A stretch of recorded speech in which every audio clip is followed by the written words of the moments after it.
Boa tarde para todo mundo. Estou muito honrado de poder estar aqui falando de uma coisa que me é muito familiar e afetiva, que é a cultura caipira. Eu sou... todo caipira do sul de Minas é descendente dos caipiras da Serra do Mar e do Vale do Paraíba, né? Esse foco de colonização todo. Eu estava pensando em falar um pouquinho sobre a formação histórica dessa cultura, para a gente entender o valor que ela tem e o momento em que ela foi muito depreciada com o êxodo rural. E depois a gente escutar umas músicas também, né, para tentar entender um pouco a potência que teve essa música, sobretudo nas grandes cidades, de poder trazer uma mensagem de reenraizamento, né, de volta a esses valores tão importantes que foram formadores dessa cultura caipira e eu diria de maneira geral do povo brasileiro, né? Cada qual a sua maneira. E é legal a gente pensar que a gente vive num país que é multicultural. Ele é absolutamente multicultural. Então é quase que equivocado a gente chamar algo de regional, porque tudo é regional. Vocês já imaginaram algo mais regionalizado que a fala do carioca? Aonde mais que se fala carioquês a não ser no Rio de Janeiro e em Niterói? E no entanto a gente pretendeu-se por conta de questões históricas do Rio ser a capital, o próprio projeto do Getúlio Vargas de ter o Rio como a emissão nacional, como se fosse o nacional. Então a gente costuma chamar de música popular brasileira tudo que é feito em Salvador, no Rio de Janeiro, em São Paulo, e o resto é música regional. E o regional, que poderia ser um termo que deveria ter um valor designativo, né, de falar é dessa região, é daquela, ele passa a ter um valor qualitativo, como se o regional não tivesse tido uma capacidade de alcançar uma dimensão nacional. Mas aí, se a gente olha para a música popular brasileira e pensa o Dorival Caymmi, com Canções Praeiras, que é o primeiro disco dele de voz e violão, tocando cantos quase folclóricos dos pescadores do litoral de Salvador. É música popular brasileira ou é música regional? E se a gente pensa no Elomar, que seria um Dorival Caymmi do sertão, que está contando as coisas do sertão do sul da Bahia, da Caatinga, né? Aquilo é nacional ou é regional? O Grande Sertão Veredas é uma obra regional, nacional ou universal? Então o termo regional acaba ganhando uma dimensão de qualitativo que é equivocada. Como é equivocado também a gente pensar no rústico, que a gente sempre pensa no rústico como um adjetivo, né? Aquele cara, ele toca, é meio rústico, né, o som dele. Mas será que a gente consegue tocar igual ele? Eu pergunto isso para os alunos da faculdade. Um dia eu pus o Índio Cachoeira tocando, que é um violeiro fabuloso aí já falecido. O índio, ele não tinha uma mão, ele tinha uma pata, né, desse tamanho. A viola dele, as cordas eram dessa altura, só ele que tinha força para tocar aquilo. E ele tocava aquilo como se fosse uma harpa, um anjo tocando harpa. E é um toque rústico, porque ele não lixava as unhas, ele tinha... Esse rústico dava uma personalidade a ele. E eu conversando com os alunos um dia na USP, eu falei, alguém é capaz de tocar desse jeito? De produzir esse som? Porque a gente acabou elegendo alguns valores e sons como se fossem os perfeitos. O som tem que ser sempre limpo, né? Que é a concepção erudita, né, do violão. O cara vai fazer um concerto, aí ele toca, ao longo do concerto, vamos pensar que ele toca 325.221 notas, ele erra uma, o concerto foi uma porcaria. Entende? Porque essa coisa da valorização do erro e não da musicalidade da pessoa, né? De repente, se ele errasse, não fizesse cara feia, virava arranjo, a música ia embora, né? E estava tudo certo, né? Que vocês vão ver um monte disso acontecer hoje à noite comigo lá, né? Tudo vocês acharam, nossa, que música diferente, virou arranjo, já foi, né? Mas quando a gente fala de caipira, a gente vai muito longe. O caipira é o primeiro brasileiro formado do enlace de homens portugueses com mulheres indígenas. É porque o projeto português de colonização não previa a vinda de mulheres para cá. Há até uma carta de 1554 do Nóbrega para o rei, o padre Manuel da Nóbrega, que era o chefe da ordem jesuítica, que era o chefe do Anchieta, né? Que é um cara que nós vamos falar aqui muito. Ele manda uma carta para o rei dizendo mais ou menos assim, olha, Vossa Majestade podia mandar mulheres para o Brasil, mesmo que fossem impuras, porque é muito degradante, é muito triste ver a maneira como os portugueses se relacionam com a nudez das indígenas. O fato é que esse primeiro mameluco é um termo árabe que quer dizer cruzado mesmo, mestiço. Esse primeiro mestiço que surge no Brasil, ele é fruto desse enlace luso-indígena, de português com indígena. E esses caras que foram chamados de Caapir, mato, pir, arrancar, né? Capim, mato fino. Né? Se você chegar em Portugal e falar, mas esse capim aqui está alto, ninguém vai entender nada, porque eles não têm essa palavra lá. Né? Então, capi é aquele que arranca o mato. Então, de certa forma, já mostra um pouco a origem até de trabalho desse. E se nós pensarmos nos bandeirantes, como é que a gente aprendeu na escola? Pensa lá no Fernão Dias, vamos pensar aquele chapelão, aquela barbona, né? Aquela bota que vinha até aqui, né? Aquela roupa portuguesa. Tudo mentira. O cara usava uma roupa de algodão que ele mesmo fiava, andava descalço, era quase um indígena. Inclusive foi esse conhecimento indígena, esse conhecimento topográfico indígena, nós estamos no estado de São Paulo. Vocês já pararam para olhar no guia da cidade de São Paulo quantas cidades têm nome indígena? Tem dos 500 e tantos municípios, é 1/3 deles. E esses nomes normalmente são toponímos, quer dizer alguma coisa. Eu sei que Una é preto. O que é o Paraibuna? Peixe d'água preta. Olha só, tá vendo?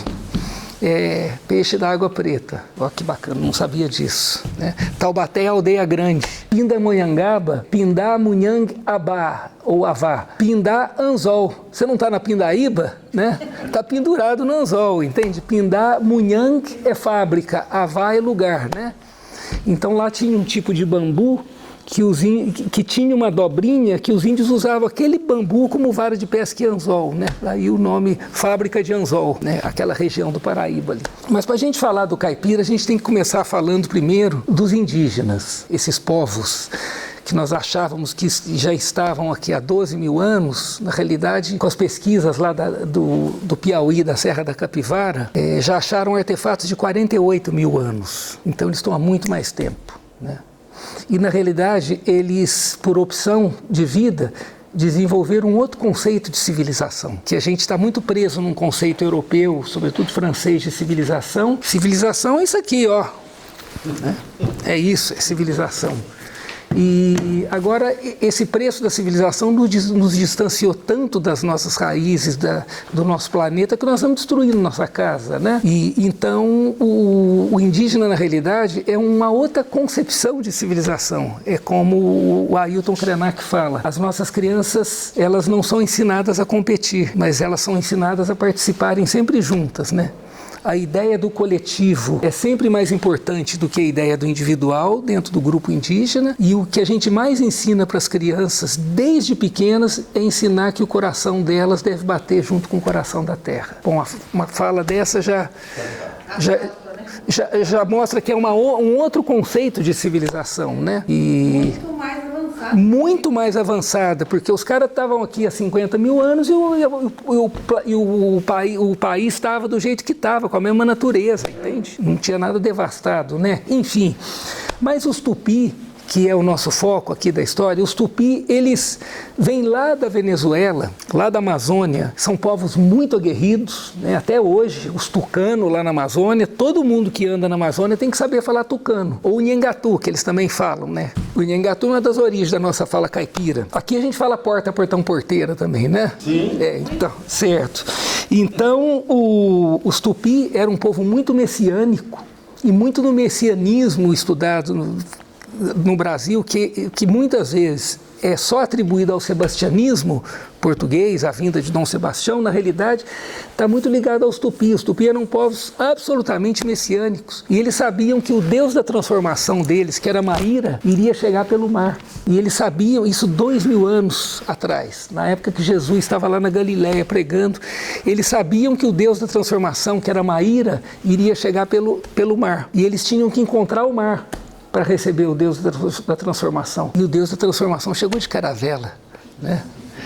E então, por volta do ano 800, eles tomaram toda a costa do Nordeste, e por volta do ano 1000, toda, com alguns pedacinhos não, do Sudeste. E então estabeleceu-se uma língua geral. E é uma coisa que é um atributo indígena, que nós não... Vocês já viram indígena falando? Hoje em dia está comum no Instagram, como eles falam que nem a gente normal? Né?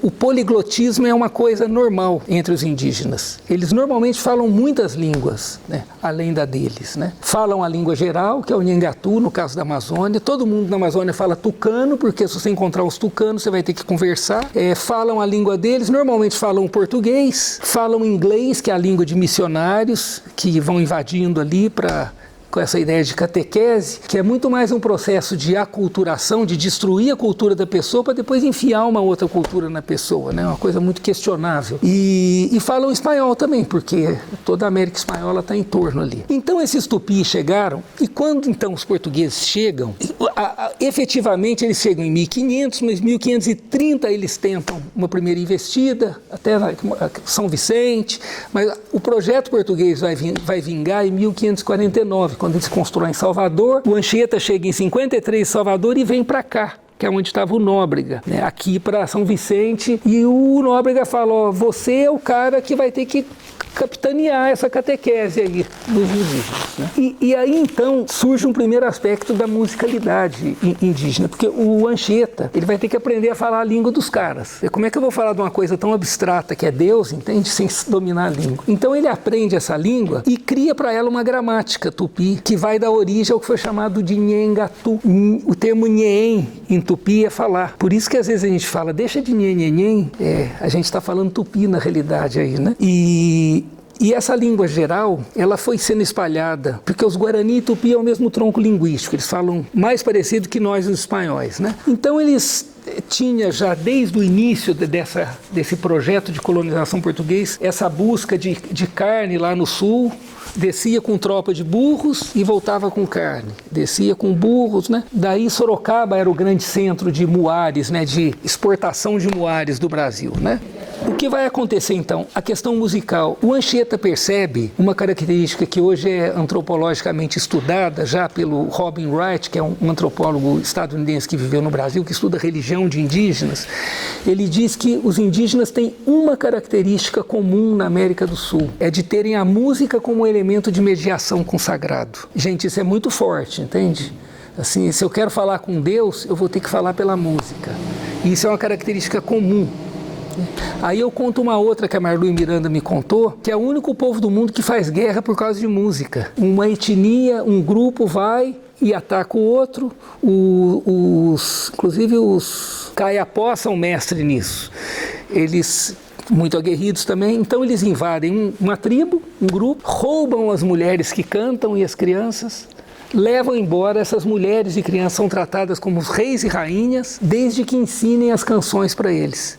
E talvez depois eles devolvam as pessoas. Então o acúmulo deles não é fazer guerra por causa de ouro, por causa de petróleo, por causa de água, então é fazer guerra por causa de música. E a gente nunca atribuiu essa origem da musicalidade nossa, brasileira, aos indígenas, porque restou muito pouco deles para contar essa história. Então sempre que a gente fala em raiz da música popular, a gente pensa em África, que está certo também, né, que é fortíssima, né?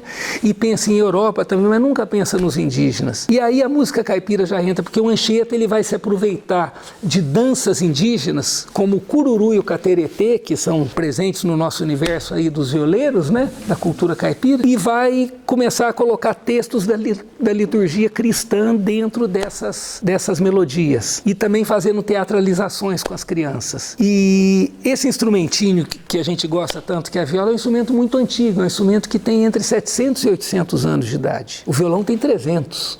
Então, é um instrumento do final da Idade Média português, e eu passei agora 3 anos pesquisando trânsitos e relações sociais das violas pelo Atlântico, de Portugal, Madeira, Cabo Verde, Açores, etc. É um instrumento que tem uma característica comum em Portugal e aqui. É um instrumento de gente pobre. Você não vê. São raríssimos os momentos historicamente em Portugal que alguém da elite pegou a viola para tocar. E o único tipo de viola português que foi tocado em Coimbra, que é a viola tueira, que se procurarem uma foto na internet, uma dela toda trabalhada com abalones, madreperla, não sei o quê, foi a primeira viola que teve um método escrito em 1789 e quase ninguém toca hoje. As outras violas portuguesas, as outras 6 violas portuguesas, que lá elas vão variando um pouquinho de afinação e formato, continuam sendo tocadas largamente pelo povo, né? E no Brasil, quem carreou esse instrumento foi gente pobre. Eu fiz uma pesquisa grande pela literatura, Joaquim Manuel de Macedo, Machado de Assis, o pessoal que escrevia nos 1800 no Brasil. O Joaquim Manuel de Macedo, nas Mulheres de Mantilha, que é um conto dele, tem um menino, estudante de medicina, filho de um comerciante, que está de olho numa moça da alta sociedade, e aí ele fala para ela, olha, um lundu, achei um lundu, uma partitura, vamos ao cravo para tocar. A menina fala, não, lundu é uma dança do povo e tem que que ser tocado pelo instrumento do povo, que é a viola, né? E por outro lado, ele querendo dar uma chavecada nela, fala, fulana, as suas mãos são tão maravilhosas que deveriam tocar uma harpa, mas jamais o som inqualificado de uma viola, que isso deve ser tocado pela velha Saloia que está lá na cozinha. Saloia é um camponês da região de Lisboa ali, né? Então a gente já vê desde uma depreciação desse instrumento. O violão chega com o nome de guitarra francesa no Brasil, chega chique demais, né? Com 6 cordas, uma afinação fixa, né? A viola é um inferno, cada lugar que você vai eles estão usando uma afinação diferente, né? E inferno bom, né? Claro. E também essa é uma pesquisa que eu estou fazendo, mas me parece que ela é um pouco associada à época que o Brasil era colônia, porque ela subitamente depois da independência ela começa a ser rechaçada com todas as forças, né? E ela vai migrando à roça, para as roças. Vamos pensar que a principal festa que existia no Brasil até 1830, a gente está falando das romanizações, era a festa do Divino no Rio de Janeiro, que era a capital do Império. Aquilo vinha gente de todo canto. Entende? A folia do Divino entrava dentro da principal igreja. E o Vaticano ficou muito incomodado com essas formas como o catolicismo foi se espalhando pela América Latina, muito diferente do catolicismo canônico, sobretudo porque Portugal era um estado católico, a Espanha também, mas eles não tinham dinheiro para manter a igreja num lugar tão grande. Então quem fazia as igrejas, que era nós que gostamos do São Gonçalo, a gente monta a igreja, faz os ritos e uma vez por ano a gente chama um padre aqui para casar o povo, batizar os que já estão, casar os que já estão juntos, etc. E pronto. Então a viola, essas festas foram migrando para o campo. E agora, num efeito curioso, começa a voltar para as cidades, né? São José com 8 folias de reis, Campinas com 7, São Paulo com uma folia na Praça da Sé, né? Muito bacana isso. Mas vamos voltar lá mais um pouquinho. Essa fala caipira, o tupi produzia alguns sons e não produzia outros. Ele tinha dificuldade de produzir o som da letra F, a letra L, que é um som que o japonês não produz, né? É difícil, o japonês vai falar Brasil e fala Burajiro, né? Ele não consegue falar. E F, L e R. Então um cronista português muito maldoso teve no Brasil em 1584, falou: Vossa Majestade há de convir que vai ser muito difícil trazer o trinômio da dominação portuguesa para cá, porque enquanto Vossa Majestade manda para cá a fé, a lei e o rei, eles não sabem falar o F, nem o L, nem o R, né? Sensacional, né? A resistência já é na língua. E essa língua foi a língua falada oficialmente até 1727, quando teve a Guerra dos Emboabas e a coroa portuguesa falou. Muito antes do Pombal, hein? Isso foi 23 anos antes do Pombal. O pessoal atribui ao Pombal a proibição da língua, não, foi antes. Eles falaram, esse povo está falando diferente, eles vão pensar diferente, nós temos que proibir essa língua. Então os falantes de Tupi, que falavam português, mas não falavam, as reuniões da Câmara de São Paulo eram discutidas em Nhangatu e registradas em português. Eles são obrigados a falar, sob pena de chibata e etc., mas até final dos 1700, o tupi o Nhangatu foi 2 vezes mais falado que o português de São Paulo ao Rio Grande do Sul. E nós então, ao invés de falar porta e carne, nós dissemos porta e carne, entende? Ao invés de falar mulher, a gente falou mulher. Ao invés de falar trabalho, a gente falou trabalho. E isso foi entendido a vida inteira como um jeito errado de se falar. Porque havia uma intenção, que é uma coisa histórica, que vem da Europa, enfim, vem da humanidade, de sempre um povo que se julga mais privilegiado está criando códigos de diferenciação do outro povo. Vai comer... Na história da Europa, o Norbert Elias mostra bem, na hora que a burguesia acende a bens culturais e começa a ficar meio pau a pau com a aristocracia começa a mudar a etiqueta. Então vai comer, levanta o dedinho. É verdade, as moças vão fazer xixi, tem que pôr a mãozinha assim. Começa a criar códigos para diferenciar. Falou, eu não sou burguês, eu sou nobre, né? E isso aconteceu também aqui. E esse caipira, na realidade, ele foi sempre um homem pobre, porém livre. Isso é importante a gente pensar. Embora tenha havido escravatura indígena no Brasil até 1757, esse caipira ele já nascia de alguma forma livre, né? Porque ele não era um indígena total, né? Ele era um mestiço. E é ele quem promove todo esse avanço, ele que dá a ignição desse avanço de ocupação, não vou chamar de colonização, de ocupação do centro-sudeste brasileiro todo. O estado da Paulistânia, depois vocês escrevem Paulistânia, põe 1702 no Google, vai aparecer um mapa. Ele ia até o Maranhão, tem de São Paulo e até o Maranhão. Aí pega o mapa de 1789, aí ele já está perto da Bahia, já diminuiu, entende?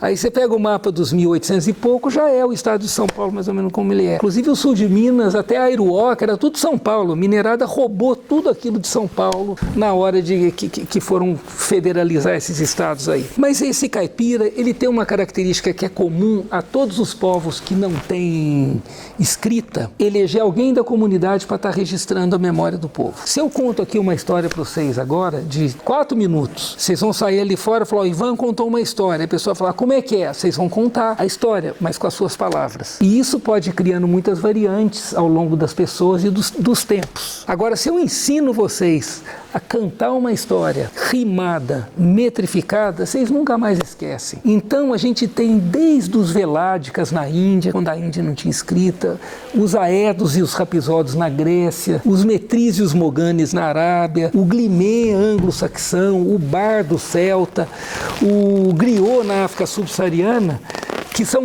que são pessoas que foram eleitas pela comunidade para registrar a história. Eu conheci um griot da Guiné, ele foi treinado pelo tio e pelo pai durante 18 anos. Então, desde criança, ele já foi escolhido para ser o próximo guardião do grupo. E a gente um dia saiu em Portugal, fomos fazer um passeio lá num lugar de natureza lá. Quando nós voltamos, ele pegou o corá, que é aquele instrumento, né? O cora, que é uma cabaça com pau, nem uma harpa ali, né? E ele começou a cantar em mandinga. Mandinga é a língua dos caras, não é macumba, entende? Então, olha o jeito que a gente fala, tá falando mandinga, tá amaldiçoando aí, né? E ele começou a cantar e um amigo português que sabe mandinga falou, tá falando da gente, tá contando que a gente foi passear, que a gente foi em tal lugar. Na hora, ele já pegava e começava a pôr aquilo em verso, como um repentista. E então essa é uma característica dos povos que não tiveram escrita, que é sempre de estar registrando a sua história através da música. E a música, curiosamente, a música não só nos caipiras, mas a música popular brasileira é uma música que até os anos 1960 era feita por gente que estava registrando suas histórias. Você quer saber como é que viviam os negros nas emergentes favelas do Rio de Janeiro em 1910, 20 e 30? Vai ouvir o Geraldo Pereira, o Wilson Batista, o Ismael Silva, o Cartola. Você vai ouvir essa turma, entende? O Ataúfo, vocês vão saber exatamente como viviam as pessoas, como eram as relações sociais, né? E a música popular brasileira, de maneira geral, ela portou-se como a cronista do povo brasileiro que não teve outra maneira de registrar a sua história pelo livro, porque a história nossa de livro é a história da elite. É a história dos grandes, dos poderosos, entende? Dos corruptos, né? Enfim, e dos magistrados, e continua sendo dos corruptos, enfim. E esse povo simples, ele na realidade narrou a sua história. E o caipira, quando ele começa a gravar discos, em 1929, ele dá um passo à frente, porque é o primeiro camponês no Brasil que faz a sua história ser conhecida por todas as pessoas e ser cantada por todas as pessoas. A gente não tem ideia porque existe uma questão que é muito comum dentro de dinâmicas sociais, que é o apagamento, né? E vocês estão fazendo exatamente o contrário em Paraibuna, que é estar desenterrando as coisas, né? Estão desencavando, estão trazendo à luz as coisas, né? E isso é bacana, porque se você vai na sua horta mostrar a sua horta pro vizinho, você vai dando nome para tudo que você conhece. E fala, aquilo ali é mato, né? Mas e se a gente jogar a luz nesse mato, será que esse mato não é uma coisa muito preciosa? Então a gente foi educado pela elite a estar canonizando algumas coisas, normalmente guiadas por elas, e está esquecendo outras. E na realidade, esse jogar a luz, ele é um movimento oposto a esse apagamento a que essas comunidades todas foram submetidas. E a música caipira, o disco e a radiodifusão dela processaram como um elemento oposto a esse apagamento, né, de firmar essas histórias. E é curioso, agora só uma aspas, na música popular brasileira, você quer perceber que a nossa sociedade não mudou nada em 100 anos? Escuta a música de 1910, os sambas, entende? Escuta Pelo Telefone, o famoso samba aí gravado pelo Dong em 1917. Ele está falando o quê? De corrupção, que a letra teve que ser mudada, porque a letra era: o chefe da polícia pelo telefone mandou me avisar que lá na Carioca tem uma roleta para se jogar. Roleta era proibido, entende? Aí ele mudou a letra para poder gravar música, mas ele já está falando, tá lá, o jogo de bicho continua, entende? Então os valores da nossa sociedade, o machismo, o racismo, tudo isso está sendo narrado em música. Quando o Geraldo Pereira fala, e estou falando de música caipira, estou falando de samba, hein? O Geraldo Pereira fala: Bento fez anos e para comemorar me convidou, disse que ia fazer um cabrito, e onde tem um cabrito eu tô, adoro uma cabritada, né? E aí no meio dos comes e bebes chegou a polícia com o dono do cabrito. Aí foi todo mundo para a delegacia, e o delegado não queria soltar ninguém. Aí o patrão da Sebastiana, que devia ser um cara importante, chegou lá, deu uma carteirada, soltou todo mundo e a festa voltou. Mudou alguma coisa? Então, é incrível, né? Essa música é da década de 1930, né? Tem 90 anos, não mudou nada. Então eu queria fazer agora com vocês um percurso rápido aqui, ouvindo algumas músicas inteiras e alguns trechos de música caipira, para a gente entender que essa música mudou muito desde que ela foi gravada. Hoje a gente fala, assim, na realidade eu falo, né? Até falei num livro isso. O gênero brasileiro que mais tem ritmos diferentes é a música caipira. E, no entanto, ela é tratada como uma música simples, porque ela tem poucos acordes. Agora, vamos, então, pegar um parâmetro aqui. Ó. Ouvir esse som? Tá. A gente, para entender que som que foi esse, se a gente não viu, a gente tem que pegar 4 coisas que a gente tem que para cercar. Que nem a Dentel precisava de 3 antenas para cercar uma rádio pirata, entende? Então tá. Primeira coisa, vamos pensar na dita, na duração. Foi um som longo ou foi um som curto? Foi curto, foi né, uma coisa assim. Durou aqui menos de 1 segundo. Então, curto. A segunda coisa que a gente tem que pensar, a intensidade. Foi um som assim ou foi um som assim? Então foi forte. Então, opa, já tem 2 parâmetros. O terceiro é o timbre. O que era isso aqui? Era um som de uma corneta ou parecia um papel? Entende? O que parece o que isso aqui? Então, você tem 3 parâmetros. E o outro que falta é a altura. A altura, foi um som grave, grosso, ou foi um som mais fino, mais agudo? Mais agudo. Então, a gente já está mais perto de cercar. A duração, ela rege o mundo dos ritmos. Os ritmos são conjuntos de durações. Tum, tchaca, tum, tchaca, tum. Tá aqui batendo um cururuzinho aqui, né? Então, ó, tum, tcha, tcha, tum, tcha. Tum, tcha, tcha, tum. Quer dizer, tem um que está durando o dobro dos outros 2, né? E, então, o ritmo é um conjunto das durações. E as alturas que regem o mundo das melodias e das harmonias dos acordes. Aí a gente tem uma herança europeia, que os europeus não sabiam trabalhar muito bem os ritmos, parece que isso é coisa de africano, né? Desenvolveram muito as alturas. Elegeram alguns timbres, que são os timbres da orquestra, né? E elegeram aqueles timbres como os corretos, a ponto de gerar distorções assim. De eu ouvir gente falando: não, a rabeca é um violino que não deu certo. Pera lá, você está falando que a filha é a mãe que não deu certo? É o contrário, entende? O violino veio da rabeca, e a rabeca veio do rebabe árabe. A viola vem do alaúde árabe, né? Que é o primeiro instrumento de cordas dedilhadas com braço, porque o que tinha na Europa era cítara e harpa. Agora, cítara e harpa, eu estou tocando, olha aqui a harpa, ó, grave, agudo, não é isso? Olha a inteligência dos árabes, grave, agudo, olha que facilidade, né? Que concepção dos caras. Por sinal, a Europa talvez tivesse continuado na Idade Média se não fosse os árabes, né? Que trouxeram tanta coisa Inclusive as obras gregas foram traduzidas pelos árabes, porque só eles falavam grego. Os nossos pais, talvez vocês se lembrem, fala direito, menino, parece que está falando grego, né? Porque ninguém falava grego. A nobreza e o clero falava latim, não falava grego, né? Eles foram muito importantes até nessa herança dessa viola que é neta do alaúde árabe, que é um instrumento do ano 600, que é muito antigo, né? Pelo amor de Deus, não, perdão, do ano 500, do século 6, é muito antigo. Os caras são muito bacana. E, enfim, isso também está ligado à informação, porque o árabe tem sido muito satanizado. né? Por conta do petróleo, os caras são fundamentalistas religiosos, mas o capitalismo e o neoliberalismo também são fundamentalistas. É como a minha professora Maísa falou, o neoliberalismo é sem limite. Se eu abro um comércio, eu tenho que estar crescendo sempre, eu não posso parar, eu tenho que estar indo mais, entende? O padrão tem que estar aumentando, vamos produzir mais, acabou o planeta, entende? Secou tudo. É legal a gente pensar que cada povo tem a sua cultura. Culturas não são comparáveis. Na hora que eu olho você e os seus hábitos a partir da minha educação, eu estou sendo etnocêntrico. Eu estou presumindo que eu sou o modelo e você tem que seguir. Então, tudo que você desvia do meu modelo, você já não presta mais. Então, é importante a gente perceber que culturas não são comparáveis, são valores não balizáveis. Porque cultura é a maneira como um povo se orienta e se expressa e constrói a sua continuidade de existência ali, né? Então, cultura é um conceito mais profundo.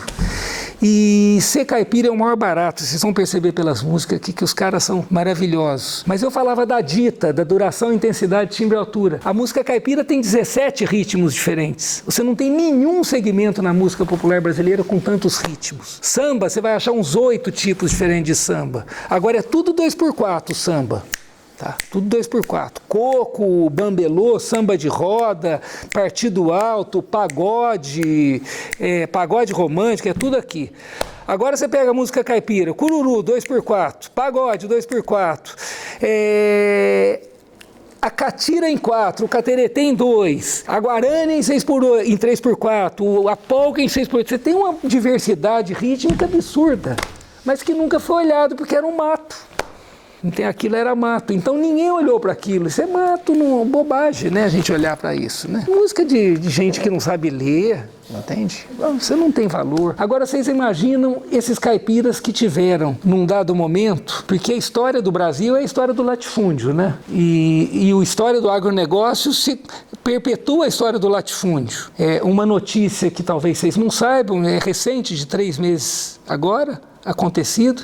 O estado de São Paulo estava com 1 milhão de hectares de terras devolutas, de pessoas que não pagaram imposto e perderam as terras por governo. Teve um projeto de um deputado na Câmara, na Assembleia Legislativa do estado de São Paulo, de doar esse 1 milhão de hectares para o agronegócio, e foi aceito. Aí a gente pensa, mas 72% da comida que chega no nosso prato é feito em pequena propriedade, agricultura familiar. Então você pega 1 milhão de hectares, você poderia estar sentando e aumentando a produção e diminuindo o preço dos alimentos e dá para os caras plantar cana e soja, né? Então, esse pequeno, ele vai tendo que dançar e sambar no meio desse círculo de poder que acaba dirigindo tudo isso. E acreditava-se antigamente que o caipira ia acabar. O Valdomiro Silveira, que é um cara importante da gente lembrar, o Valdomiro Silveira era um juiz aqui de Guaratinguetá, nascido em Guará, depois viveu em Mococa, viveu num monte de cidade do interior de São Paulo e foi ser deputado no Rio de Janeiro, né, por São Paulo.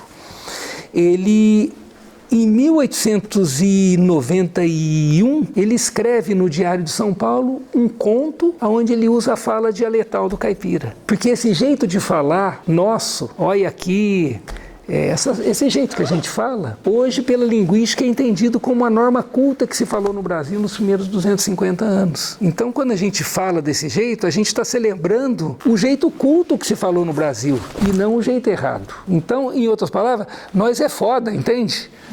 Porque nós sabemos falar esse outro português que todo mundo quer falar, mas nós sabemos falar de um jeito que eles não falam, porque a gente sabe falar de um jeito muito antigo. A gente fala um português pré-barroco, entende? Isso é espetacular, é maravilhoso a gente manter isso enquanto uma característica. Embora a Rede Globo nos mostre sempre que o padrão sonoro é outro, né? Porque é tudo produzido no Rio, né? Aí a gente precisa de um Renato Teixeira para falar o que me importa, o seu preconceito, o que me importa, entende? Numa música, né?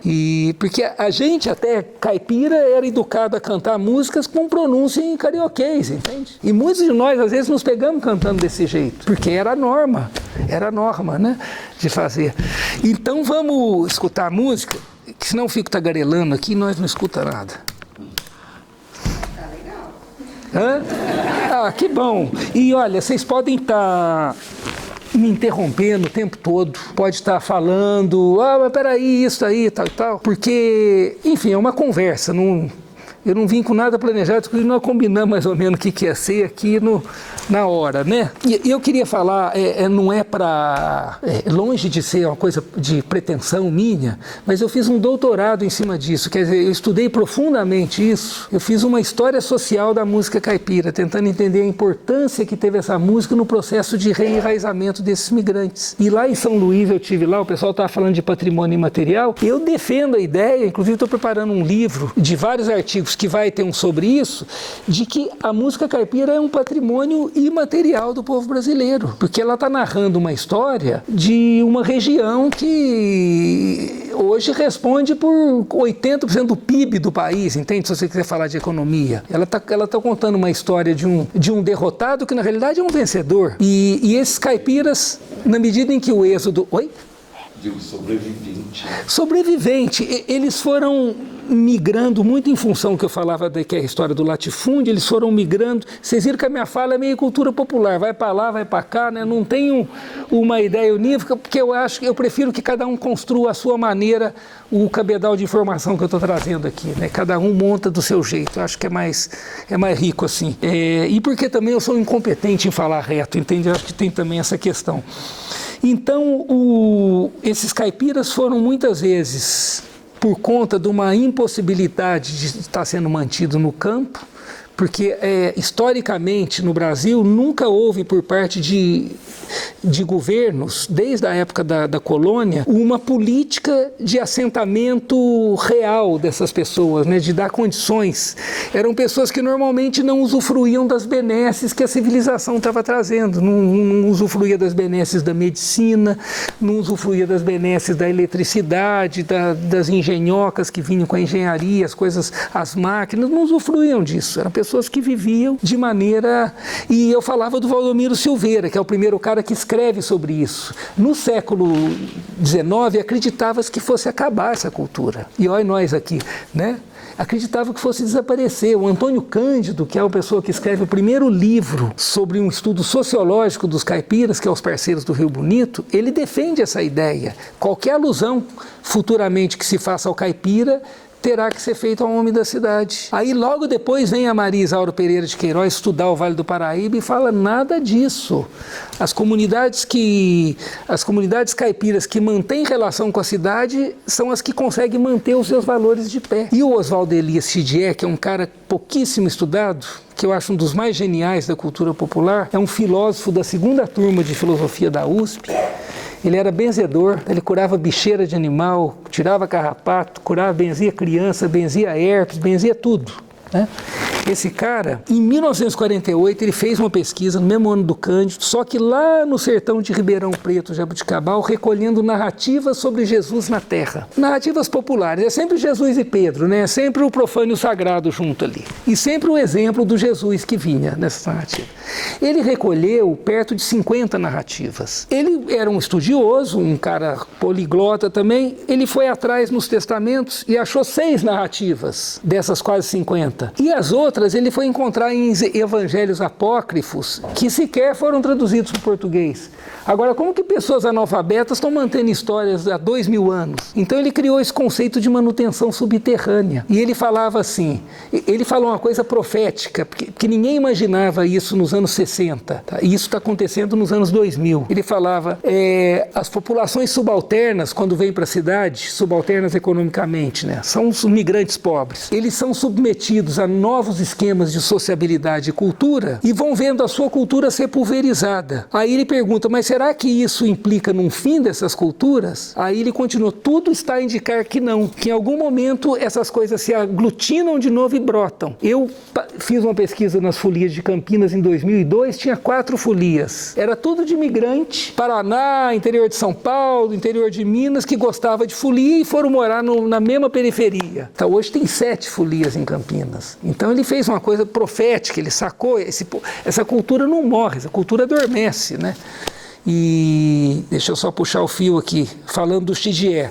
O Xidié, então, ele vai mostrar que esses valores culturais, a revelia do que pretende a elite, do que pretende o capitalismo, eles resistem. E é legal a gente ganhar força, enquanto povo pequeno, na seguinte perspectiva que traz um antropólogo estadunidense, muito bom, que morreu ano passado, Marshall Salins.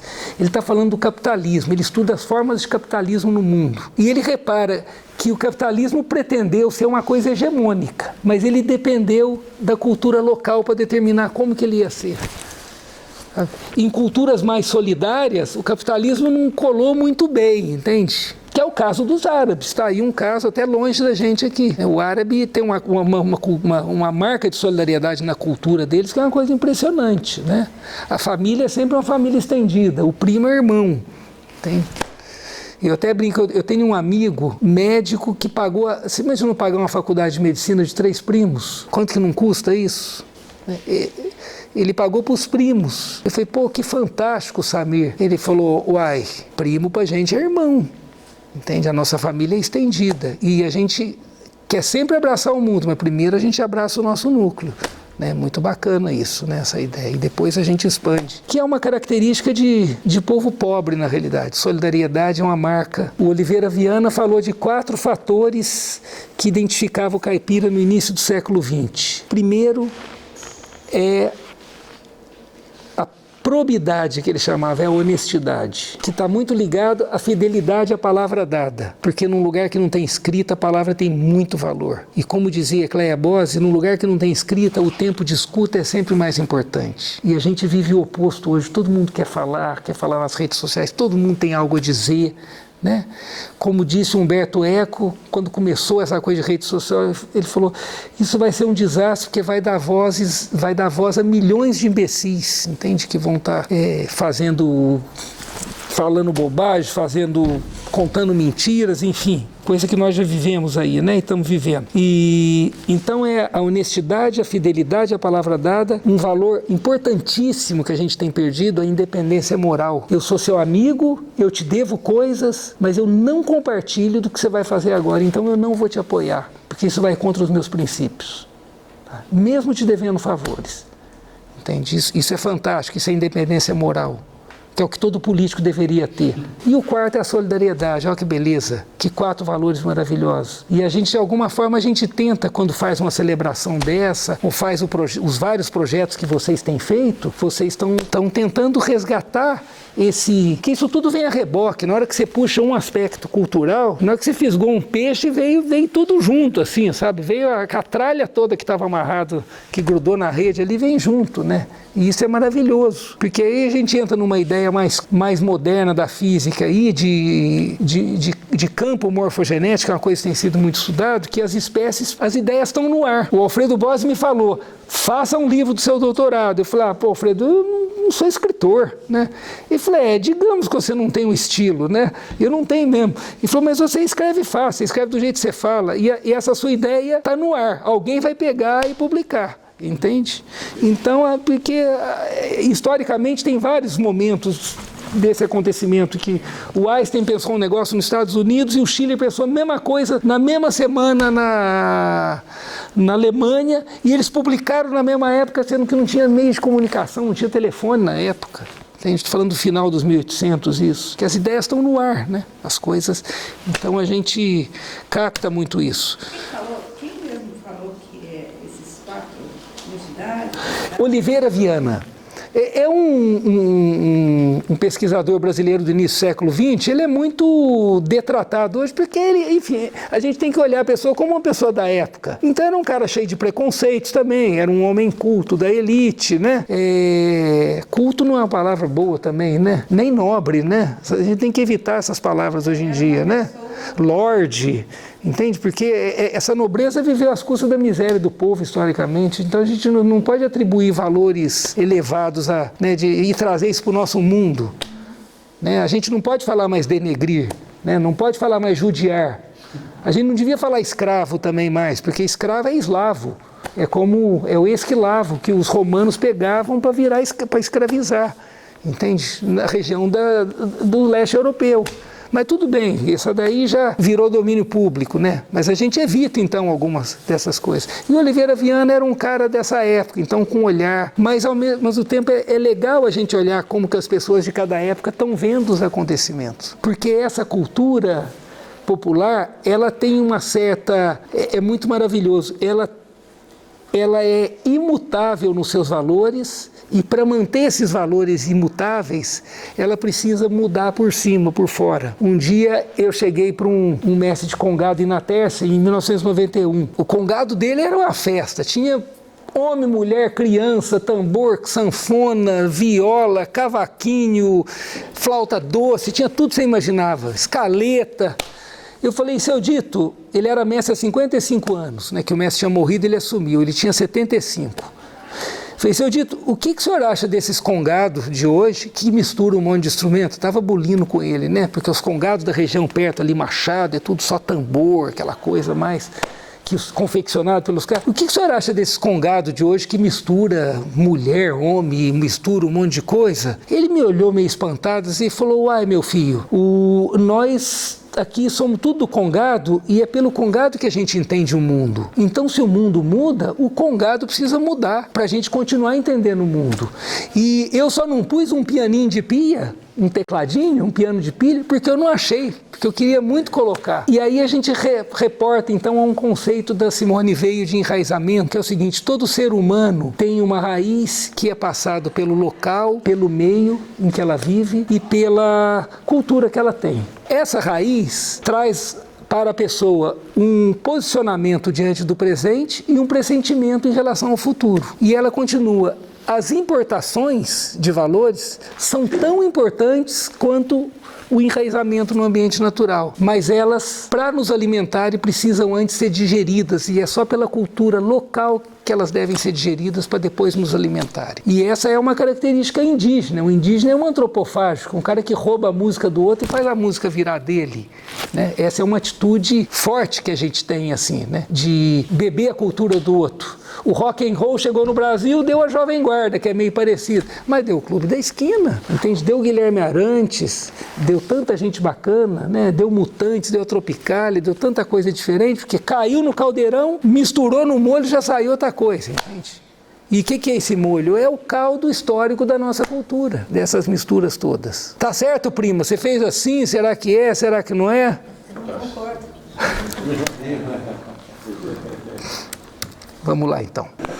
Bom, uma coisa que eu queria falar da música caipira também, dos 17 ritmos, é que quando essa música começou a ser gravada, em 1929, eram 4 ritmos só. E eu tenho um professor de história da música caipira, que é um rapaz de 20 anos, que é meu filho caçula, que ele resolveu aprender a tocar viola, mas ele é aqueles que focam, então ele sabe tudo do Tonico Tinoco, do Sulino Marroeiro, do Zé Carreiro e Carreirinho, do Jacó, que é impressionante. Então eu, para dar um curso até no Espaço do Nóbrega, eu fiz uma aula com ele de 1h30 pelo Zoom, gravando tudo, né?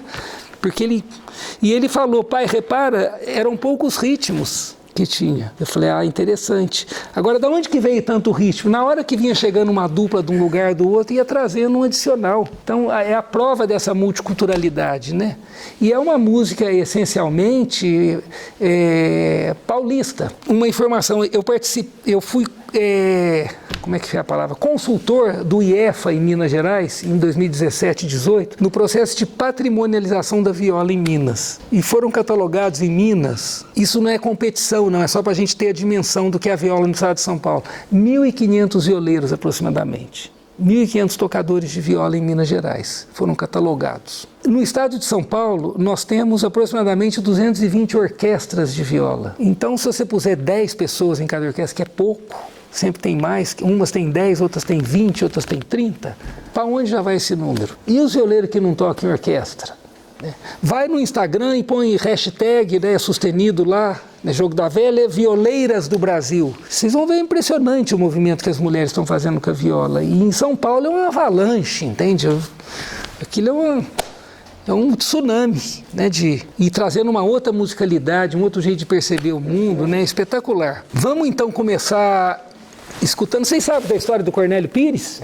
O Cornélio era um cara ali de Tietê, era um poeta, tinha um primo importante, jornalista no Rio, que era o Amadeu Amaral, que em 1920 escreve um livro chamado O Dialeto Caipira, né, que é um livro que mostra que aquilo é uma fala dialetal, né, não é um jeito errado, que vem do Tupi, ele mostra tudo isso. O Cornélio, ele, em 1910, ele resolve fazer um encontro no Colégio Mackenzie, lá em São Paulo, que era um colégio da elite presbiteriana. Agora é engraçado que caipira está ligada a catolicismo popular, está ligada a folia de reis, festa do divino, dança de São Gonçalo, mas a igreja já com esse processo de romanização que eu falei, o Vaticano num dado momento olha e fala, pô, essa igreja católica na América Latina está virando uma zona, né? Tem mil coisas, muitos ritos, crendices que a gente ia enfiando no meio, fazendo valer aquilo como se fosse da religião, né? E isso inclusive ajudou muitos escravizados a entrarem dentro do catolicismo, com os congados, com os moçambiques e tudo, né? Porque era um espaço, opa, ali cabe nós ali dentro, com as nossas crenças. A gente diz que reza os caras, mas cabe a nossa reza também junto ali. Então, o Vaticano, a partir de 1830, começa a pôr determinações de proibição dessas coisas. Então, a própria igreja, no final dos 1800, não via a cultura caipira de boa maneira, não via suas festas de boa maneira. Eram coisas que tinham que ser rechaçadas, e num período em que a América e a Europa estão vivendo uma coisa parecida, que é campo versus cidade. Tem de uma oposição. Com industrialização, você tem uma oposição grande dessas coisas, né? E então, o Cornélio, ele em 1910 faz um encontro que tem um grupo de cururueiros de gladiano, tem um grupo de catira, ele encena um velório caipira, que é o tempo inteiro bebido e cantado, e aquilo faz um sucesso, né? Porque a elite paulista, que agora era a elite que mandava no país, no início do século XX, já era a potência, ela precisava encontrar algo, essa elite quatrocentona, algo simbólico que a identificasse diante do mundo. E quem é esse algo simbólico? É o caipira. Entende que ele que é paulista. Então essa elite paulista quatrocentona de hoje é curiosa, eles têm o maior orgulho de serem caipiras, né? Gostam de música caipira, né? E conhecem e ouvem essa... Eu tive a oportunidade de tocar aí fazer show a convite, você vai, o cara te paga uma fortuna lá para você ir tocar na festa na casa dele, mas para fazer um show, né? Para tocar no baile não lá. E vai chegar lá, ficar todo mundo quietinho e você tocar. E eles cantavam todas as músicas caipiras. Eu falava, caramba, né?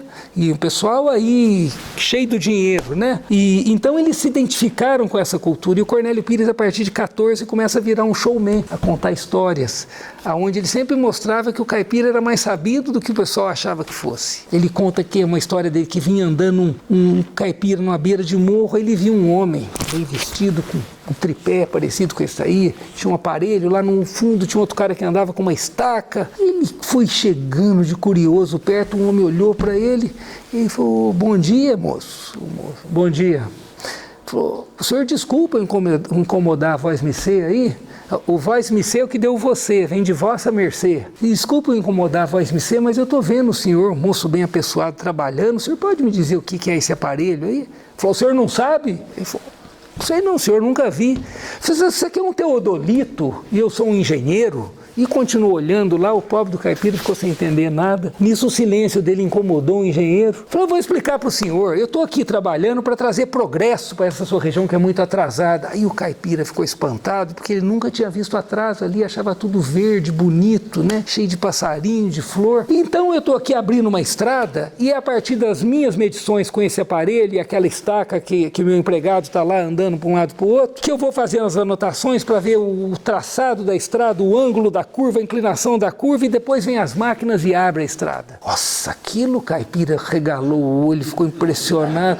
Falou, meu Deus do céu. Aí essa hora o engenheiro cresceu, né? E falou, mas escuta aqui, ô Jeca. O caipira espantou-se, né? Mas muito delicado. Falou, pois não, senhor. Como é que vocês abrem estrada aqui na roça? Ele falou, doutor, aqui é diferente. Aqui nós pegamos o burrinho, sorta o burrinho. O burrinho é esperto, ele vai andando só nos caminhos mais planos. A gente vai atrás marcando com as estacas e depois é só abrir o picadão, moço.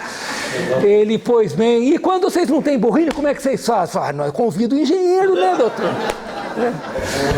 Então o Cornélio veio com esse outro bordão. Em 1929 ele resolve então gravar Ele chega numa gravadora na Colômbia, que era uma gravadora dos Estados Unidos. O sobrinho dele, o Capitão Furtado, né? O Ariovaldo Pires, sabia um pouco de inglês, vai junto, ele fala: moço, eu queria gravar disco de música caipira. Aí o Byton Júnior, esse estadunidense, fala: mas caipira tem música? Ele falou: tem, muito boa. Ele fala: não me interessa.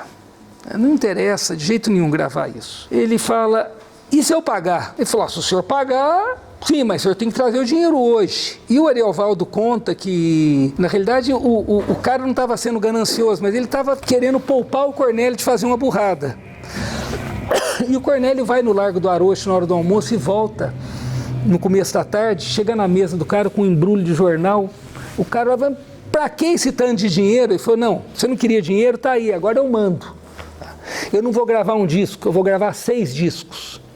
Que era 78 rotações os discos, né? Cabia 3, 4 minutos em cada lado. E eu não vou gravar 1000 cópias, porque antes a gente precisa imaginar que não havia tanto aparelho para tocar música. Você ter um gramofone era uma coisa muito chique, entende? Que era um móvel aquilo, né? Um negócio que não custava barato. Então ele normalmente gravava 500 discos, depois fabricava mais 500, depois mais 500, e assim, ele fala: eu quero 5.000 cópias de cada um.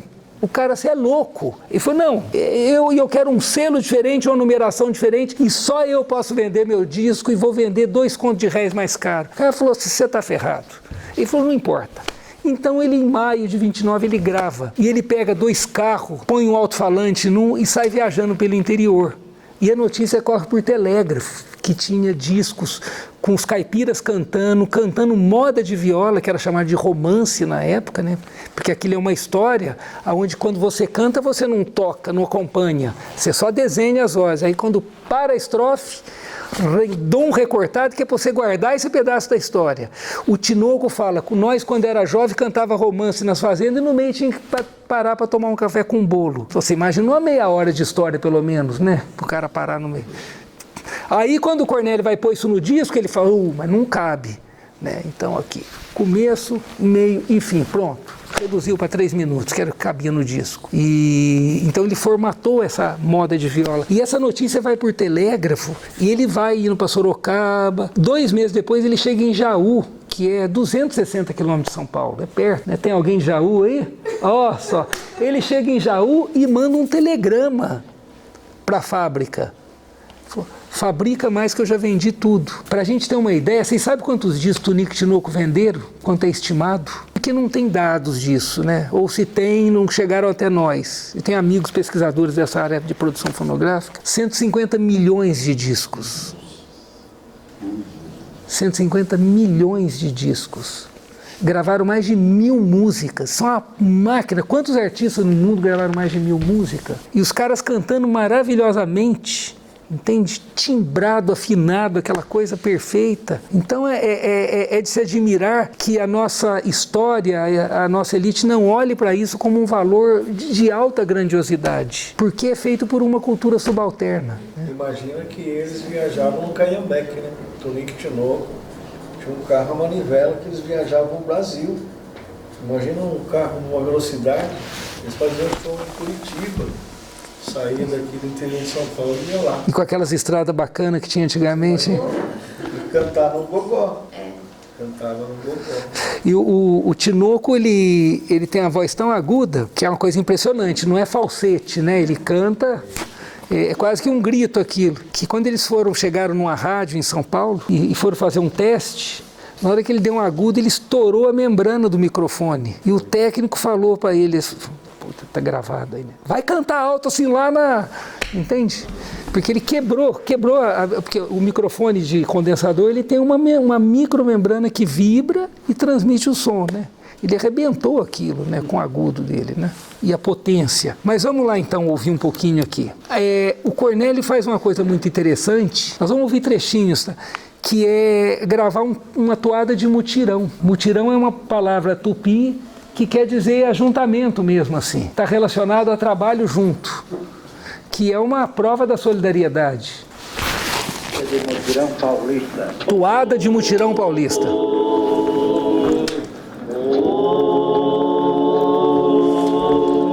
Aí a coruja. mandou cantar, mandou cantar, pensando que eu não sabia. Olha a velocidade da música. Eu não sou como a cigara, eu não sou como a cigara. Olha a madeira que dou. Uma cigara que cantando passa o dia. Viva, moçada, olha aí, chato. Ande firme, cavalcado.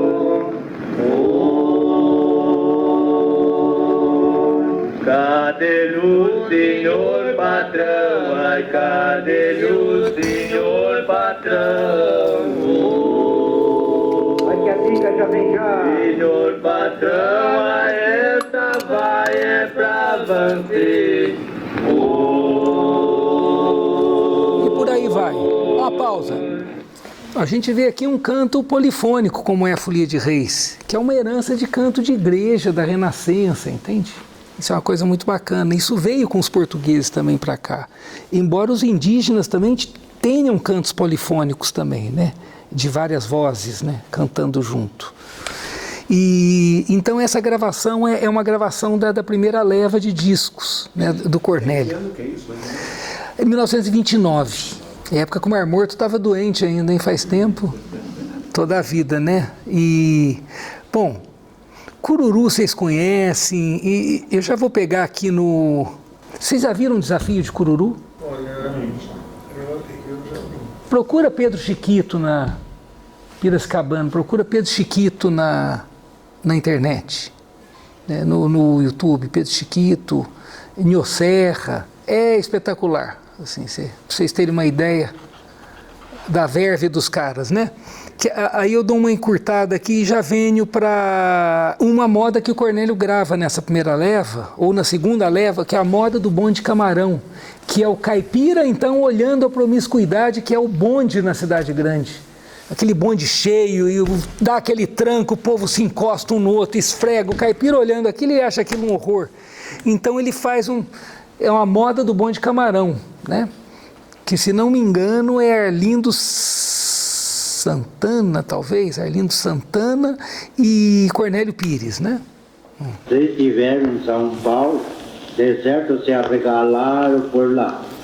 Homem, São Paulo é lindo, é uma boniteza, mas tem um carpone de camarão para chacoalhar o corpo da gente lá dentro, o peste dos quintos, é pior do que carro de boi. Então nós fizemos uma moda de viola relaxando. Tá dando para entender? Assim foi a moda. Não é em todo lugar que as pessoas entendem, não, viu?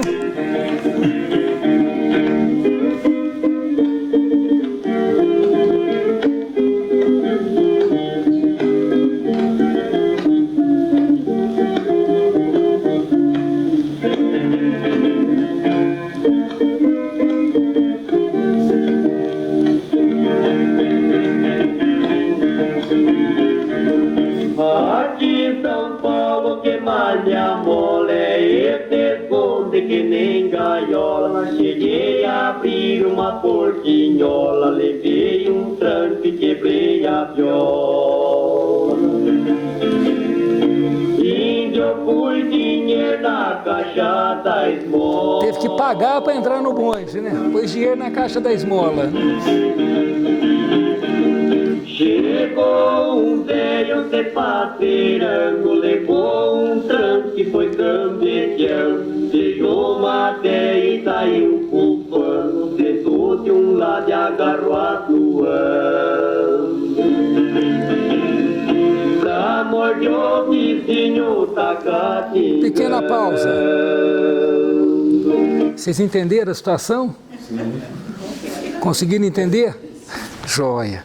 É incrível, né? Porque a gente está falando a mesma fala dialetal, porque eu ponho para meus alunos em São Paulo, eles não entendem. Eu tenho que estar traduzindo para eles o que está sendo falado. Cambeteando, né? O que é cambeteando? Eles pensam assim. Não, eles não entendem nada, nem a fala do Cornélio. Vocês estiverem em São Paulo, de certo se arregalaram por lá. Gente, São Paulo é lindo, a boniteza, mas tem um tarde bom de camarão, eles não entendem. O sonho, você está entendendo tudo, Maísa? Estou entendendo. Está entendendo. A Maísa é caipira, está aí, ó. Olha a outra situação, que engraçada. Entrou uma moça de arrequebrando no meu colo, ela foi tentando pra morte o bonde que estava andando, sem a tartineta. O bonde arrancou, a moça caiu para trás, né? Eu falo, cara, eu fiquei gostando. Agora vem o próprio conflito mesmo, que é o padre com o pastor, né? Entrou um padre bem barrigudo, levou um tranco do bem graúdo, deu um abraço num bigodudo, um protestante do carrancudo. Você imagina a cena, né? Que deu cavaco, bate nu. Saíram os dois catando cavaco no chão, né? Eu vou me embora pra minha terra, essa porque ainda vira em guerra. Esse povo ainda sobe a terra, pra morte a light que eu senti terra. Os passageiros que grita e der. A Light era a empresa dos bondes, né? É espetacular, né? Ele começa a eternizar uma contracrítica, na realidade. Porque o Antônio Cândido fala que toda alusão que era feita ao caipira no início do século XX na cidade era uma alusão ao ridículo. Ao cara que não estava com a roupa adequada, né? Como se devesse haver roupa adequada, né? Pelo amor de Deus, né? É ridículo, né, a gente pensar nisso, né? Eu ganhei um convite para ir num casamento do filho de uma amiga e ia ter um encontro, né? E estava lá, traje social completo. Aí eu liguei para essa amiga e falei, mas o que é traje social completo? Eu não entendo dessas coisas. Ela falou, é terno. Eu falei, ferrado, não tem terno, entende?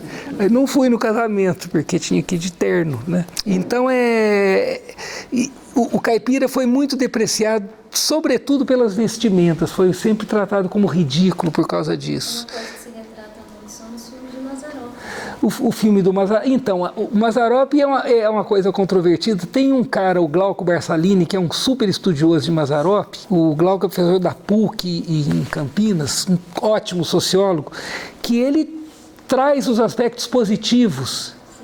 E tem a Renata, deixa eu lembrar o nome dela aqui. Já vem o segundo sobrenome dela, que é de Marília, que é professora da sociologia lá, que tem um livro chamado Rural no Cinema Brasileiro, onde ela destrói o Mazzaropi. E uma vez nós fizemos o primeiro encontro sobre cultura caipira na universidade, foi um ex-professor meu e eu que montamos em Campinas. E foi teve show, teve oficina de viola, teve um monte de gente. O pessoal do Moda de Rock foi tocar lá, entende? O Vinini estava lá tocando. Não era moda de rock na época ainda, mas tocou rock and roll. E, enfim, esses dois na mesa, a moça queria pular no pescoço dele, entende? É engraçado, porque a gente tem que separar no meio intelectual, que eu já vi isso em tese de um professor da banca, o Zé de Souza Martins, chegar na banca de um aluno do Brandão, de uma aluna que até faleceu agora, e falar, o que você fez nesses 4 anos que você não leu nada que você deveria ter lido e só leu coisa que você não devia ler. Imagina o começo da fala do cara, da arguição. E depois os dois saíram no intervalo para tomar café abraçados. Pô, como é que tá a família? Tudo bem. São ideias diferentes, né? Então, não é porque alguém gosta do Bolsonaro e eu gosto do Lula, já estou falando aqui, né? E que eu vou brigar com a pessoa, né?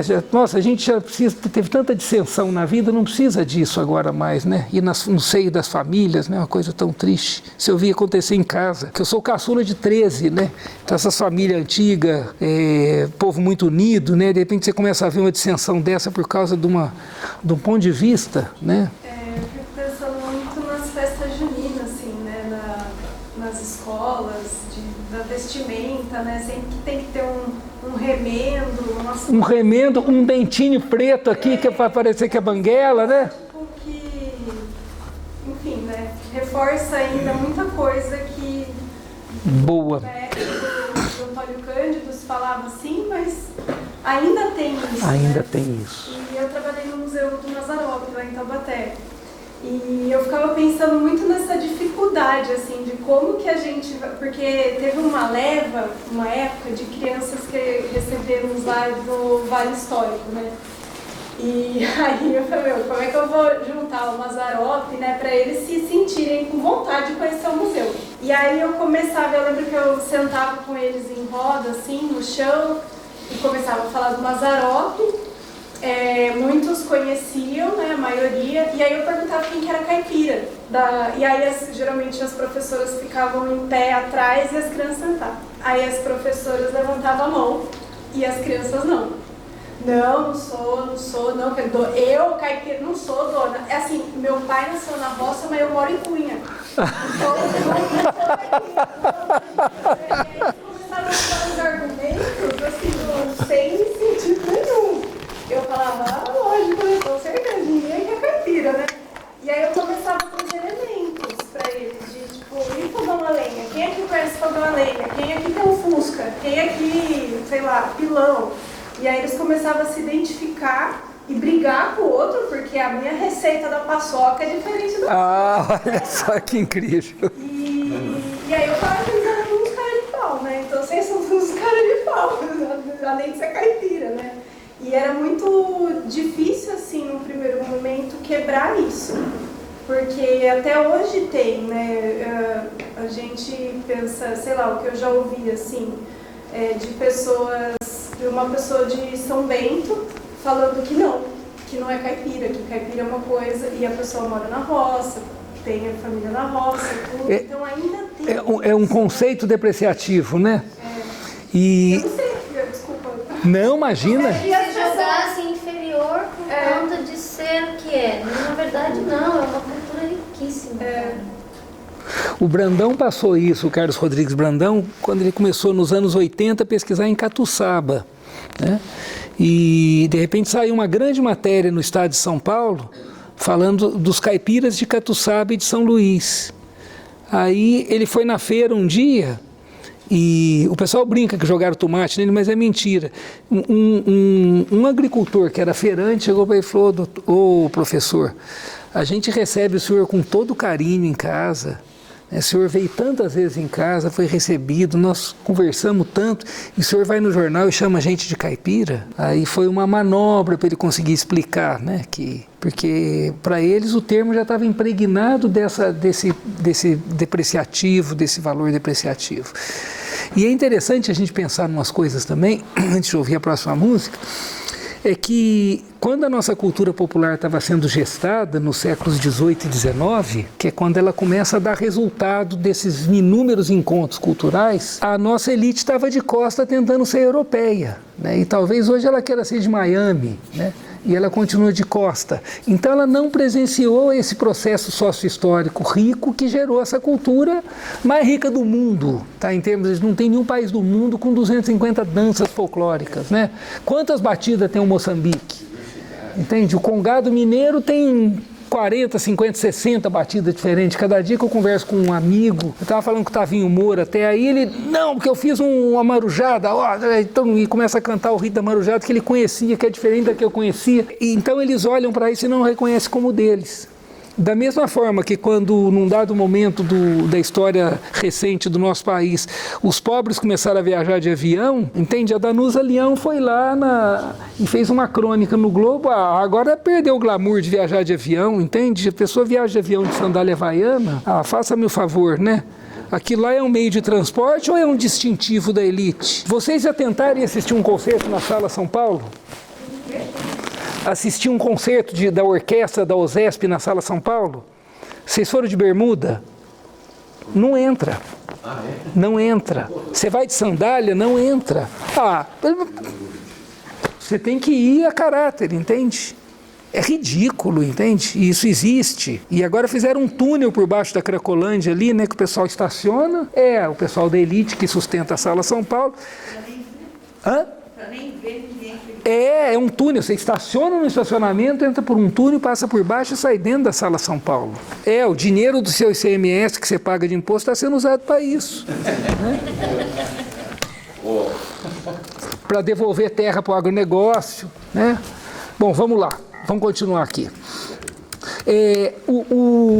O filão do Cornélio, ele explode de uma maneira tão forte e tão poderosa que não tinha músico suficiente para fazer as coisas. Então eles vão emprestar o quê? O instrumental do choro, que era a emergente música brasileira, que era uma música feita por negros, basicamente. Normalmente eram grande parte das primeiras levas de choro, do Pixinguinha, por exemplo, pessoal nascido nos 880, eram funcionários públicos de baixo escalão. O pai do Pixinguinha era carteiro. E tem um livro etnográfico espetacular chamado Choro, Reminiscências de uma Época, do Alexandre Gonçalves Pinto, que era chamado Animal, que era um carteiro, aonde ele fica contando, na quinta-feira, dia 22 de outubro, eu fiquei sabendo que lá na casa daquele fulano milionário, ele chamou lá o Sátiro Bilhar, o Pixinguinha, o Donga, e eles chegaram lá e começaram a cantar, e a festa foi chegando, depois chegou o Bola 7, depois foi chegando o fulano, e passou quinta, passou sexta, ninguém voltava para casa, aí o sábado o cara já segurou todo mundo com o almoço, ele veio contando essas coisas, né? Então, esse choro, esse instrumental que é usado de base para o samba, inclusive quando o samba surge, é usado para a música caipira também, né? Aqui vocês vão escutar flauta, vocês vão escutar violino, e é uma gravação da década de início, final de 30, começo de 40.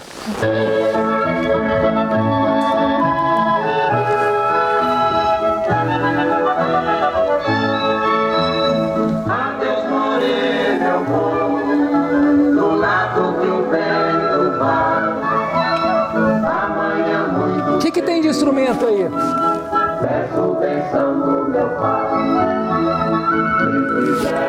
Flauta, violino, né? Tem um contrabaixo.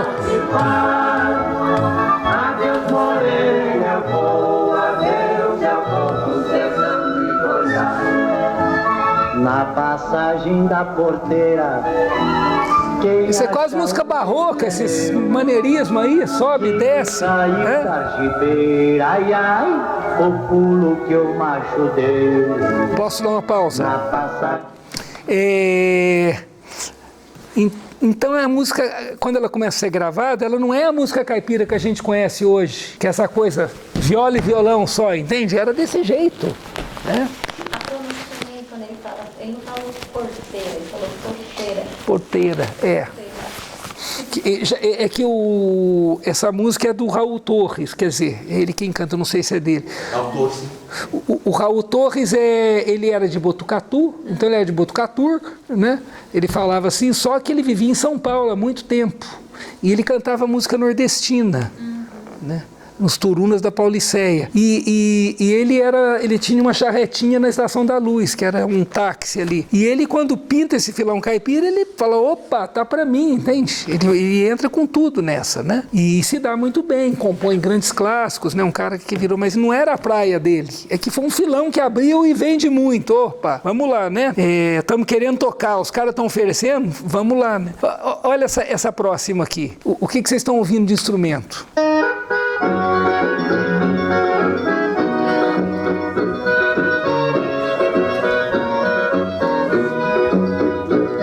Oi? Tuba. Tuba, né? Acordeon e triângulo. Olha só que incrível.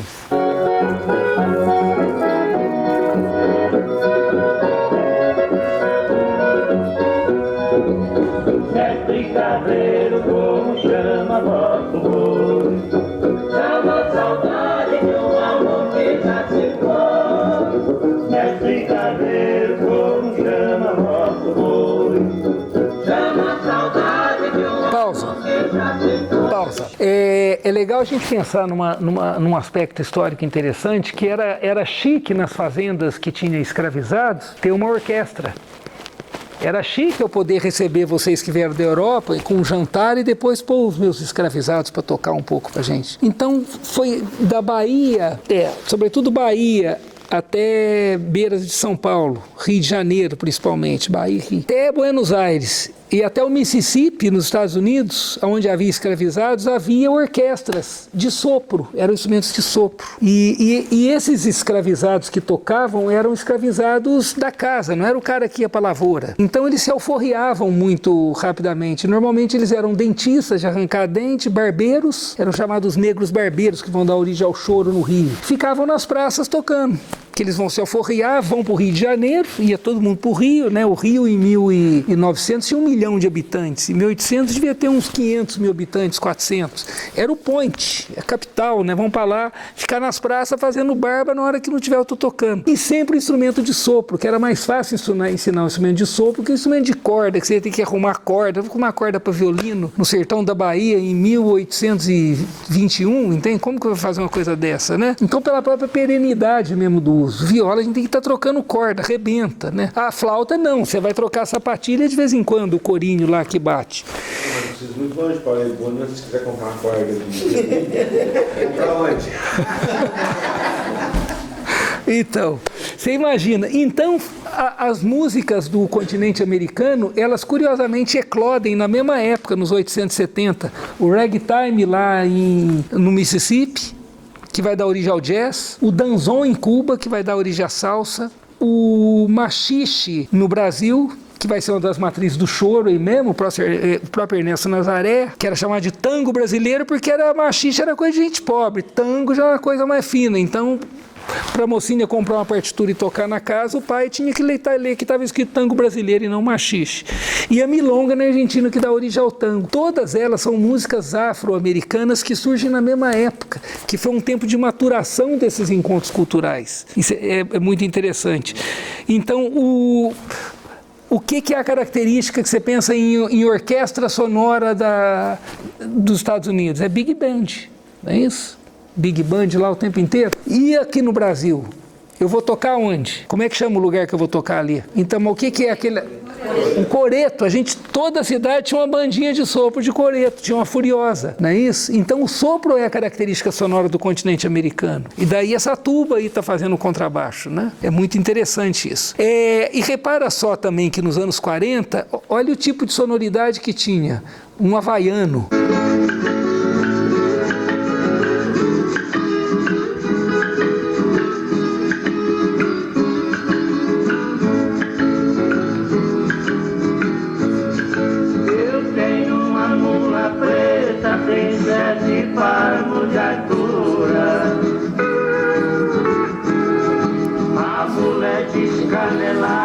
Olha o instrumento, que instrumento que é esse? É um instrumento elétrico, né? É um havaiano, toca deitado.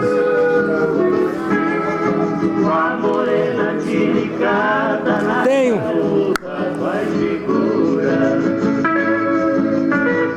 Um chocalho também.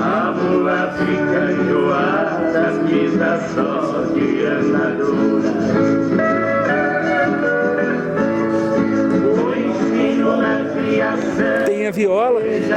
Olha isso.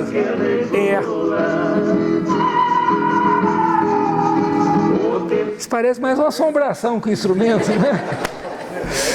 Essa é a música caipira que tocava antes. Então a gente tem que perceber também que o que se valora como música caipira hoje, que tem como padrão Tião Carreiro e Pardini, é uma invenção de tradição muito recente. Entende? Isso é anos 60. É muito recente essa ideia. A música caipira é muito maior que só isso. E até para os violeiros já fica dito.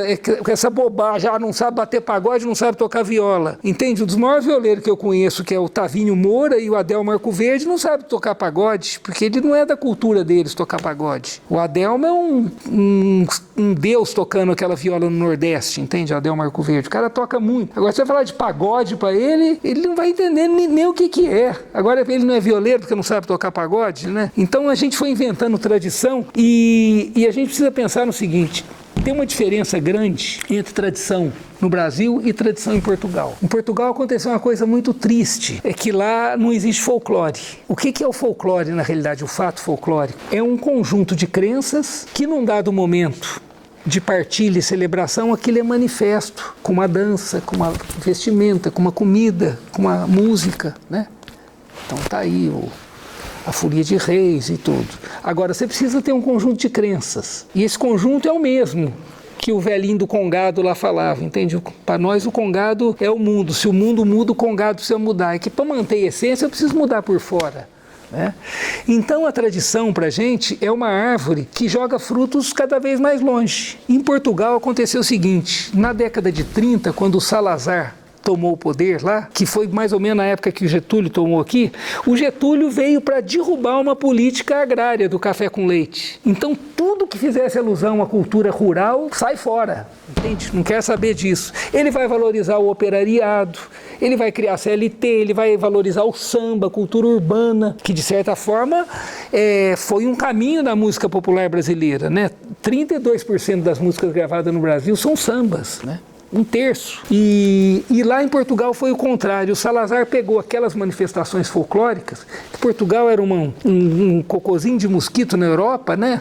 Antes da guerra ainda, da Segunda Grande Guerra. Nossa, aquilo era uma coisa, um mundinho rural pequenininho, né? E decadente. Então ele pegou as danças folclóricas, que era um país muito rico de diversidade cultural, né? Uma riqueza fantástica para o tamanho do lugar, e pôs aquilo como a representação identitária do povo português. Agora, o que era a representação identitária? Era a festa, era a performance. Então, o importante é a performance. Então, vamos focar na performance. Não é a rendinha tem que ser virada para cá, não pode ser virada para lá. Olha, o passo tem que ser assim, não pode ser assim. Então eles deram tanta atenção à performance que o que mantinha, o que gerou aquela performance deixou de existir. Então lá existe hoje o parafolclórico, que é assim, nós que não somos do candomblé, nem sabemos nada de maracatu, montamos um grupo de maracatu. É super legal, a gente vai fazer o que pode ali, né, como tem em Taubaté, mas é parafolclórico. E parafolclórico não é ser menor que o folclórico, mas é uma outra variedade. Você não tem um conjunto de crenças que gera uma manifestação. Em Portugal foi rompido, na Europa toda. É o único lugar que mantém da Europa do Oeste, que é a mais próxima nossa aqui, é a Galícia, que ainda tem folclore mesmo assim. O resto tudo é dancinhas performáticas que já não tem mais uma raiz que as nutre, né? Nesse sentido. Mas por que eu estou falando disso, diabo? É tanta coisa que vem. Isso foi um adendo mesmo. A raiz em Portugal, a tradição em Portugal é uma raiz que não pode dar fruto. Ela tem que ser uma raiz mais funda. Só que foi uma tradição inventada na década de 40, e eles acham que isso é a história perene de Portugal, que as danças sempre foram desse jeito. A música caipira, ela foi a grande cronista de acontecimentos que não foram registrados de outra forma. Vocês já... Bom, agora tem um livro aí dos irmãos Vilas Boas, já mais antigo, sobre a Marcha para o Oeste. Vocês já ouviram falar da Marcha para o Oeste? O Getúlio copia um modelo dos Estados Unidos de conquista do oeste do país em direção a uma nação constituída. E o que foi a Marcha para o Oeste do Brasil? Foi pecuária. O Mato Grosso era o quê? Você comprava fazendões no Mato Grosso, desmatava e soltava gado. Então, a própria música Rei do Gado é uma alusão, é uma alegoria desse declínio da cafeicultura, o declínio da agricultura no Brasil e o crescimento da pecuária. A história do boi soberano, essas histórias todas são... E nessa época, na Marcha pro Oeste, a grande mão de obra que vai entrar, que a Marcha pro Oeste, nós estamos falando, não é só do Mato Grosso, começa no Mato Grosso do Sul ali, que era Mato Grosso antes, né? Começa ali, do lado de São Paulo, né? Eles vão avançando com a pecuária e a mão de obra era paraguaia. Então, nessa época, as músicas paraguaias vão chegando ao Brasil. Então, essa daqui, olha o depoimento do Cascatini, que interessante, né? 1951 mesmo, gravamos a música que naquela época foram vendidas 2,5 milhões de cópias.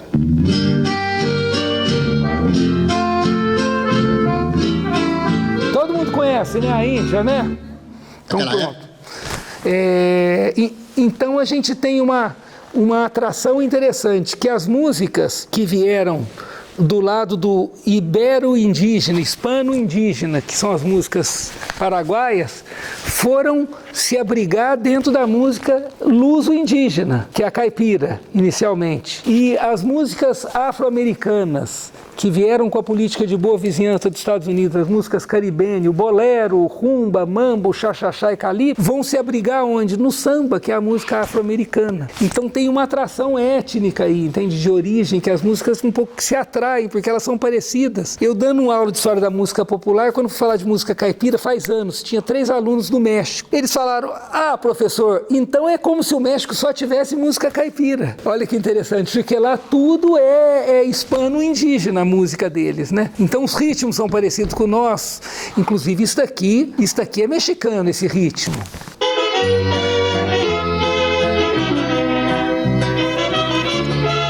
Isso é a rancheira, que vai entrar logo depois da guarani e da polca, na música caipira, vai entrar a rancheira pela voz do Miguel Aceves Mejia. Vocês podem escrever Miguel Aceves Mejia, que é um cantor que tinha que fazer aquele roleirite, sabe aqueles roleirite, aquelas coisas? Uma voz linda, esse cara fez um sucesso no Brasil absurdo. E as músicas que ele cantava eram rancheiras, huapangos, entende? Tudo que tinha a ver com as coisas, com as polcas paraguaias, com os chamamé. Então essa música vai entrar dentro da nossa cultura. Agora, uma coisa interessante aqui da gente ver é que a partir dos anos 40 começam irmãos e irmãs cantarem juntos. Então a evolução, a transformação vocal da música caipira é muito grande, porque a coisa é timbrada, são vozes que parece que são... Depois eles escutem Jacó e Jacozinho, parece que é uma voz que abriu em duas, entende? Os caras respiram, tudo é perfeito, é uma mecânica que você fala... Eu coloquei para os alunos de canto lá da USP um dia, falei, moçada, escuta isso daqui. Tecnicamente, o que vocês acham? Esquece do gênero, tudo. Falou, puta, é perfeito, perfeito, amarração, afinação, tudo, parece que é uma coisa só. Aqui um exemplo de uma polca paraguaia cantada pelas irmãs Castro, né? Olha como que até as inflexões de voz são parecidas, né?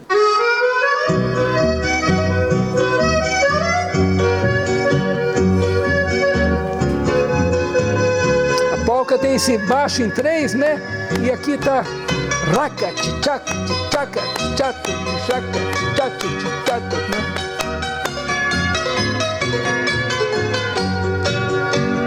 Ingratidão que você me fez, isto não se faz, moreninho ingrato, faça outra vez, porque assim te quero. Gente, olha que perfeição esse... Não acredito que teu desprezo seja verdade, teu coração também vive preso. A linha das irmãs Galvão... Sim, é que as casas são mais antigas, é isso. O segmento, né, das irmãs isso. E é perfeito, às vezes a gente escuta as Barbosas hoje, né? Que às vezes elas estão cantando em dueto, mas parece que tem outras vozes junto no que elas fazem. É muito impressionante, muito impressionante. Né? Muito bacana. Hoje tem a Lady Laura também, né? Que o nome é ótimo, né? Lady Laura, né? A música do Roberto Carlos. Nessa linha também. As Damas de Ouro. Damas de Ouro. Oh! Inclusive muito próximo do Jacó também.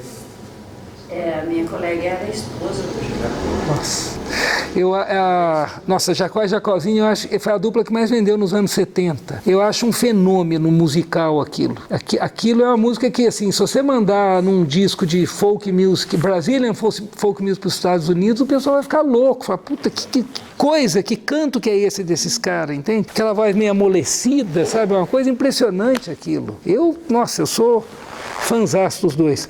Mas olha, a cultura caipira é uma coisa tão forte, ela é tão resistente, que o italiano veio para cá e caipirou. O espanhol veio para cá e caipirou. O japonês, que cultura mais rígida. O japonês acaipirou. Escuta só esse negócio aqui. Olha que coisa maravilhosa. Isso aqui é de 1949, né? 59.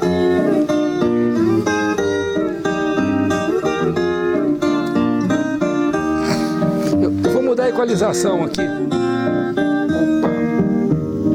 Ai, que saudade gostosa, munchando meu violão. Revejo o tempo da infância, na minha recordação. Relembra a mamãe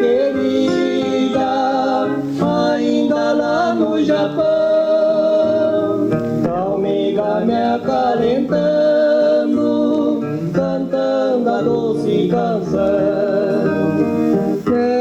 Nem cororio, cororio, oiawaioi kodamen nesila. Mamãe coitada vivia com tanta preocupação de deixar a nossa terra aquele lindo torrão. A saudade que eu sentia da cerejeira em botão me lembra ainda do dia do nosso adeus do Japão. A primeira música era japonesa, agora é Adeus Amor Eu Vou Partir, só que em japonês.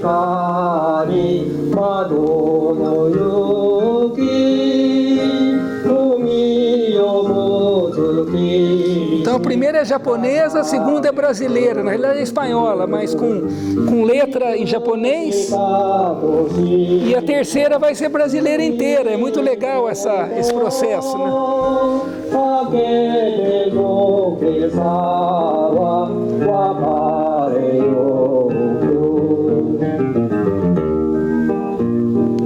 O que Deus faz está bem feito, é o ditado que diz: ganhei a segunda pátria, esse abençoado país.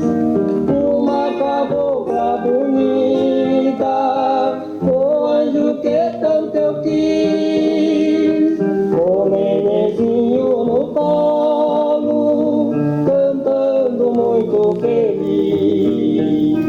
Dorme, neném, que a cuca Já virou brasileiro, né? Papai cuida da roça, mamãe vai também. Papai cuida da roça, mamãe vai também.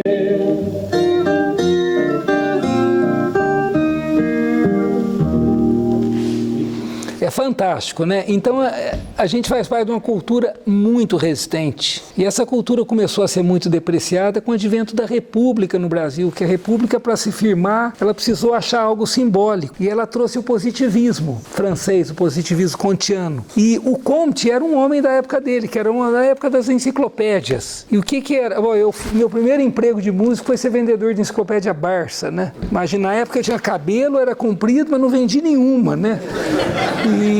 Então, o que é uma enciclopédia? É uma história do mundo a partir da minha perspectiva, né? Então ele achava que o estudo da história tinha que ser o estudo da história palpável, que a história da escrita na Europa rola desde dos 1500, né? É tudo escrito. O Roger Chartier fala, a história da civilização ocidental é a história da escrita. A gente fala assim, jamais que é a história da escrita, é a história da América, entende? A história da América Latina, sobretudo do Brasil, é a história oral.